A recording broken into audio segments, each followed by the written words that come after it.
we've sort of become pretty good with having actors act at points of view. I mean, it's very difficult after the 28th shot, you know, the 10th take, when you say, okay, see that piece of tape up there in the ceiling? That's a huge, gaping, growling creature, you know, believe it or not. We tried to show people as much as we could what they were dealing with. Fortunately, having a big rubber model down there gave them an impression of what was going to happen. You could say, okay, look, take a look at this creature, right? He's made in rubber. Now, remember the way the T-Rex looked in Jurassic? Like, remember how mean and how fast he moved? That's what's going to happen here.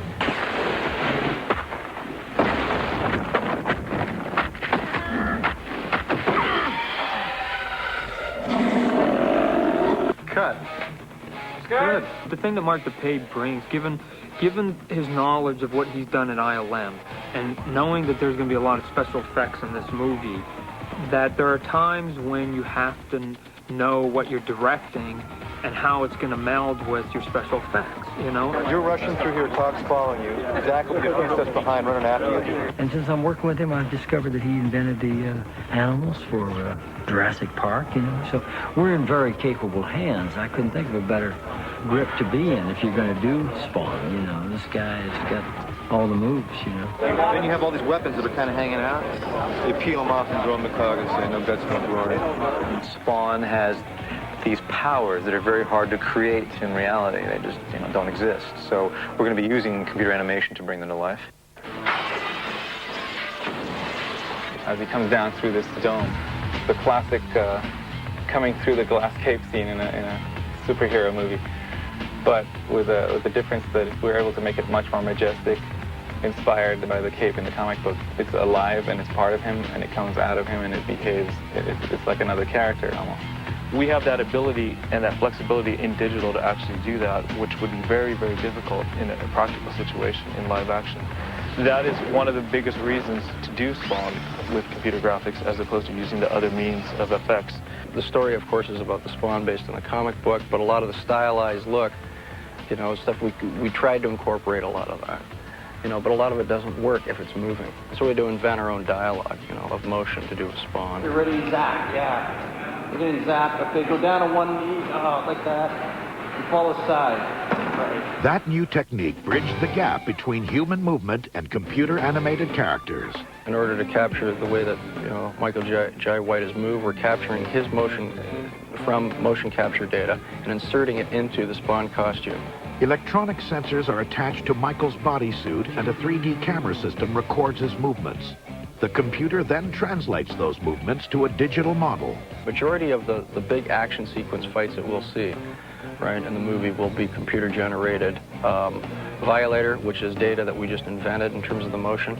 Then we have Michael Jai White's motion, and then we add the Spawn computer generated data over top of that. So those are essentially sort of three different fundamental things that are being added together to make the shot work.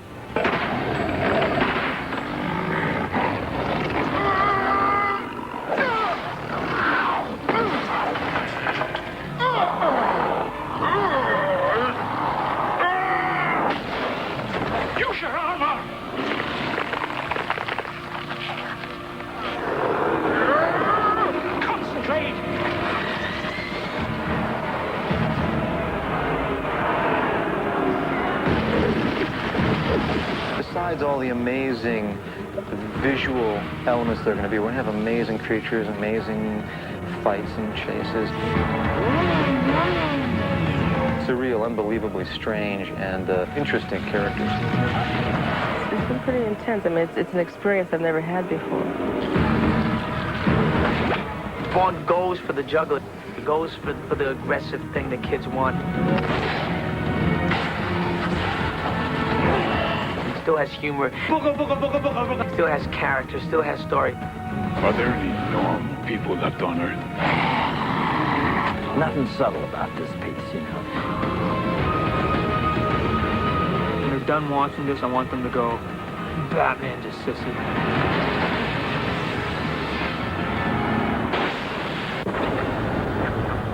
Up next, we take a look at brand new comedy sci-fi series Planet Mirth, plus the usual news and reviews. SFC continues after the break. Let's take a ride. Knock to 60,000 meters in 7 seconds in the year 2040. Space Precinct, Monday to Wednesday, 8, Sci-Fi Channel.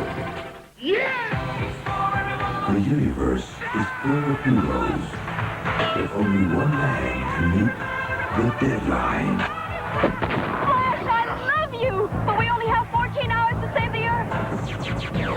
Only one will risk everything. Wants to live forever! Flash Gordon, tomorrow, 9, Sci-Fi Channel. It's a funny old world, brought to you by Fanta. For the people... Dark recesses of the minds of this week's reviewers to find out what's hot and what's not in the world of sci-fi.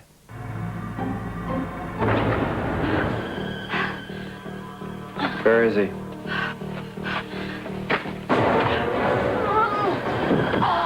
That was him on the phone, wasn't it? Tell me where he is. I don't know what you're talking about.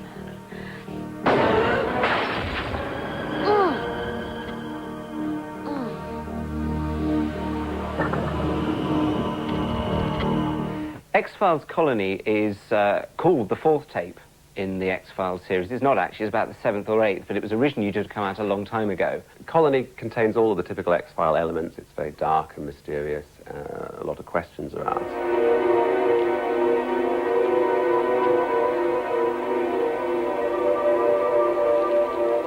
Step close. Right up close.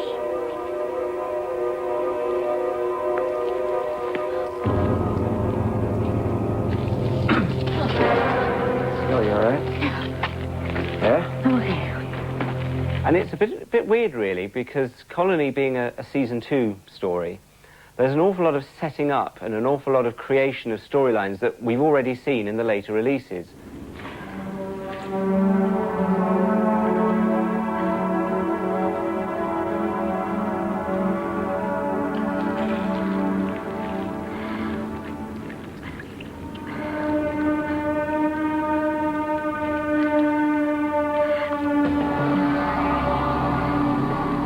Various story elements, including shape-changing aliens chasing clones, a UFO under the ice, and the return of Mulder's long-lost sister. Overall, I'm left feeling, what's the point? Why release this tape when so much later stuff has already come out and superseded it? I give X-Files Colony a Saturn rating of 7 out of 10.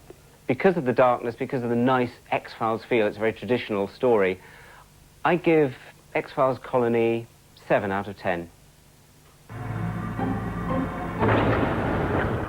A-U-T-O-N. Winslet, not now. Oh. I have a satellite downlink, an expensive satellite downlink, due at any...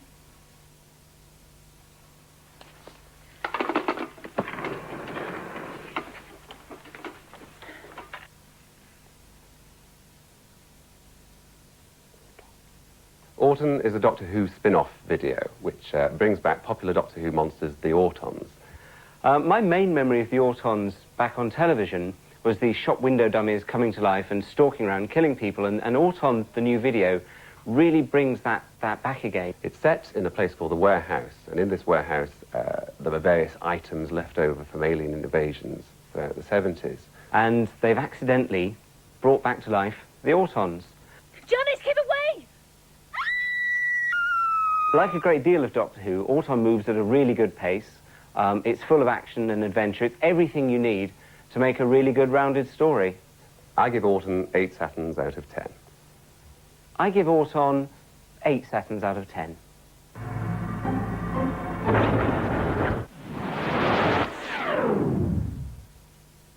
Machine Hunter is one of those computer games that features big giant robots versus other big giant robots, which has been the staple of sort of Saturday morning cartoon adventures for donkey's years.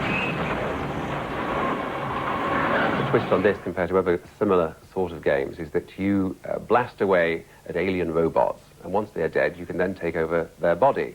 So you can use their guns, their powers, their speed.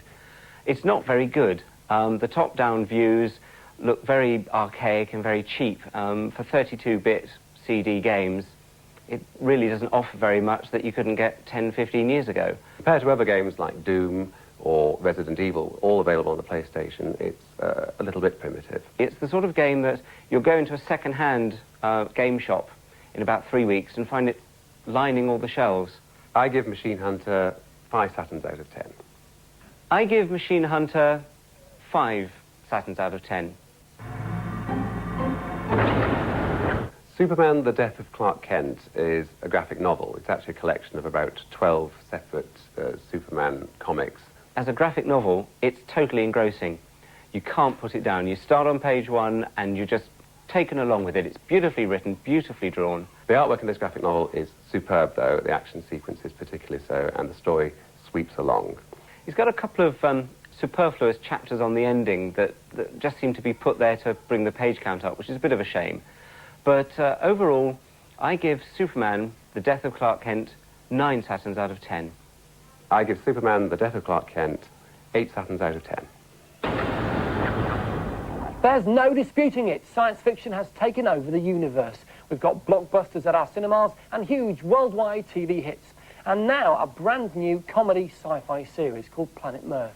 Made for ITV and the Sci-Fi Channel, SF Scene went along to see who exactly has got the giggles.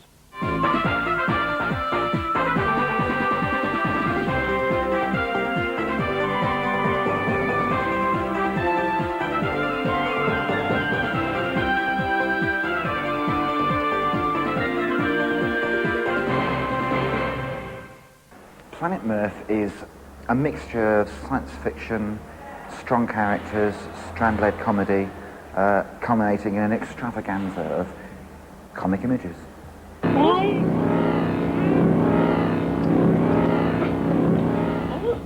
Planet Mirth is a fast-paced, character-based sci-fi sketch show. And it incorporates lots and lots of running characters so that the audience get to know who the characters are, and they'll have them all the way through the series. Venus! Susan Snape is from Venus. She came to Earth on a day out with her parents when she was 2. Tragically, she was left behind. Susan has been living with her foster parents ever since. This is her story. Surprisingly, no scientific establishments have shown any interest in Susan. But the Miserable Lives team can exclusively reveal that the average Venusian has no digestive system, but does have 3 arms. It's for the sci-fi fans. We're basically for the sci-fi fans, and we're trying to give them another way of looking at sci-fi, but at the same time sort of like trying to keep it in 1997, but now and again going off in the year 5001. So it's like a roller coaster ride that we're actually trying to take you on. We were very clear what we wanted, and a lot of the ideas that started the show off are in there. In fact, I'd say most of them are in there.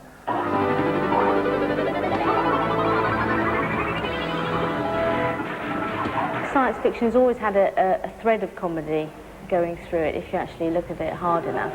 And that's what we will try to do in Planet Mirth, is marry the two, and hence Planet Mirth. Yes, the best inventions often combine 2 familiar elements. The thing that I think that's funny about science fiction is the fact that we believe it. Good. Now we can see from that picture that there are many ways to travel in time, aren't there? Yes. Now, H.G. Wells invented time travel in the late 19th century, travelling in his big, comfy armchair. There, yes. Now, in the 1960s and 70s, it was done by a doctor. Who? I think people might be expecting another Red Dwarf, and that's not what they're going to get. This is a completely different sort of comedy.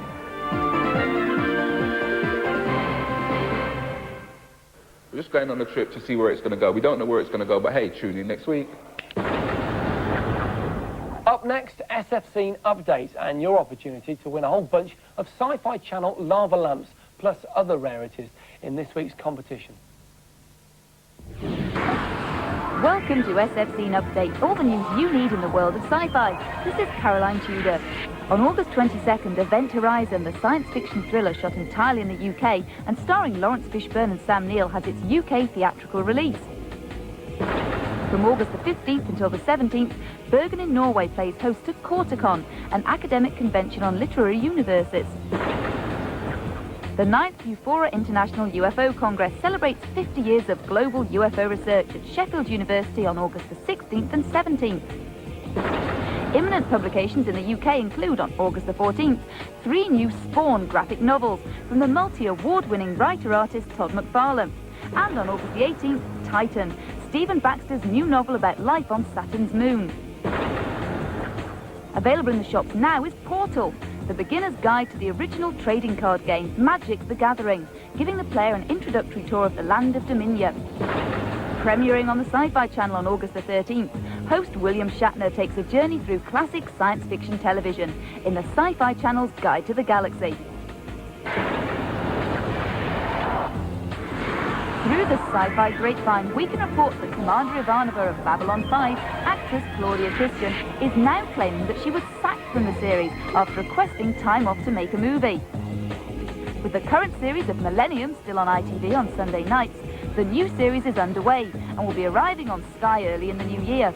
Producer Chris Carter is taking time off from filming to work on the X-Files movie, but has given the series a brand new look with a greater emphasis on the supernatural.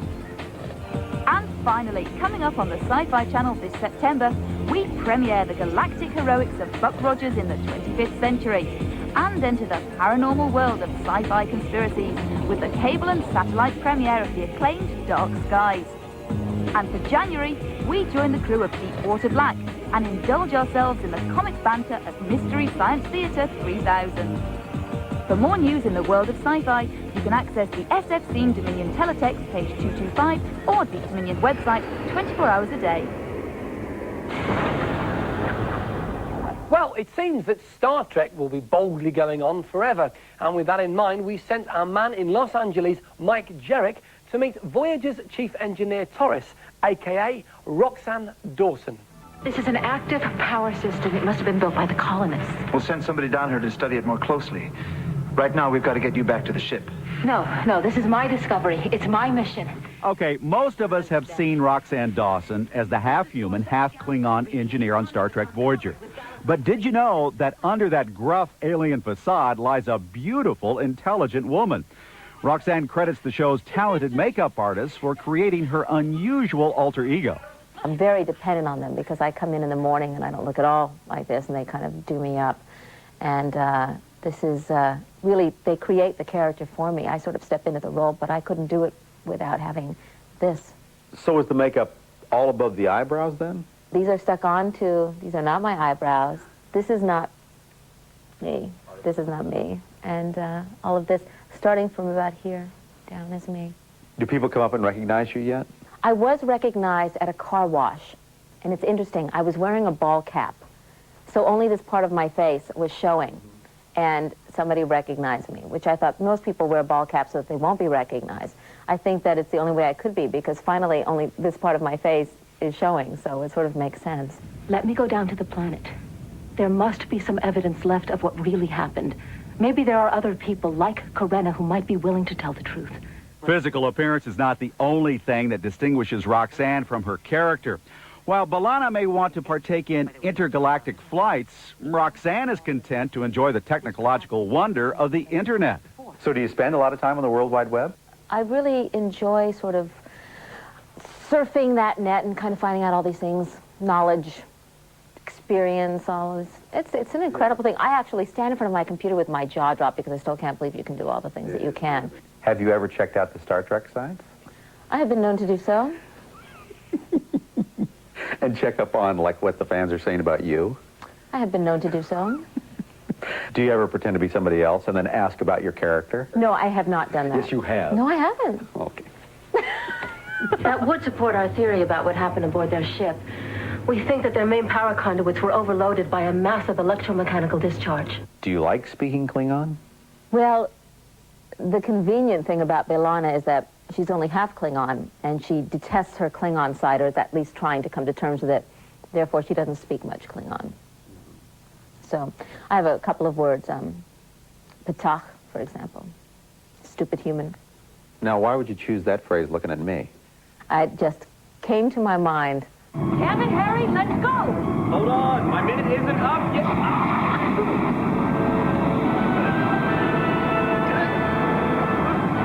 Harry!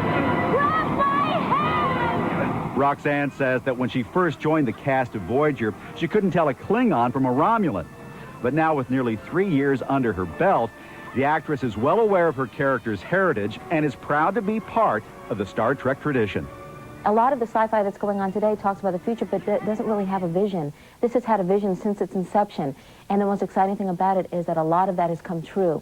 And I think that people are realizing that, and that's why more people are jumping on the bandwagon, because I feel that this show has predicted a lot of things that can and will happen, and it's exciting. Now you've got a chance to win a whole cargo bay full of Sci-Fi Channel goodies in this week's competition. All you've got to do is answer this simple question. What planet is the Sci-Fi Channel logo based on? If you think you know the answer, put it on a postcard and send it with your name and address to Sci-Fi Channel Competition. Sci-Fi Channel, P.O. Box 2360, London W1A 2PY. Well, we've just about come to the end of our series, but don't worry, we'll be back in January, when hopefully we'll be broadcasting live from the planet's surface on Mars. That's, of course, if I can find a plug for this little gizmo.